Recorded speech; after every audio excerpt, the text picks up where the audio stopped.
अस्सलामु अलैकुम वरहमतुल्लाहि वबरकातुहू। आज एक सवाल है, एक भाई का, उन्होंने सवाल ही किया है। अस्सलामु अलैकुम मुफ्ती साहब।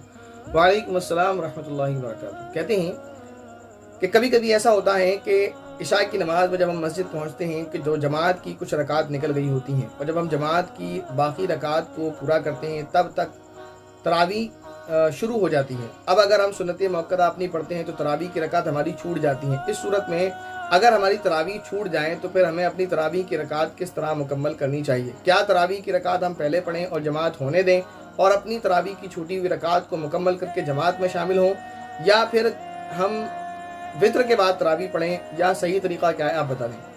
सही तरीक़ा ये है कि आप यानी अपनी सुन्नत मुअक्कदा जो है इशा के बाद वाली वो आप पढ़ लें। उसके बाद आप देख रहे हैं कि जब तक आप सुन्नतों से फारिग हुए, जमात खड़ी हो गई है, तो आप जमात में शरीक हो जाएं। यानी आपकी एक रकात अगर निकल गई तो ज़ाहिर है तरावी में इतना पारा पढ़ा जाता है एक रुकू में कम से कम, कि आप यानी जो तीसरी रकात होगी, अगर जैसे मसलन आपकी पहली रकात छूट गई है, आप दूसरी रकात में शरीक हो जाएंगे, तो जो दूसरी रकात इमाम साहब की होगी वो आपकी पहली रकात होगी।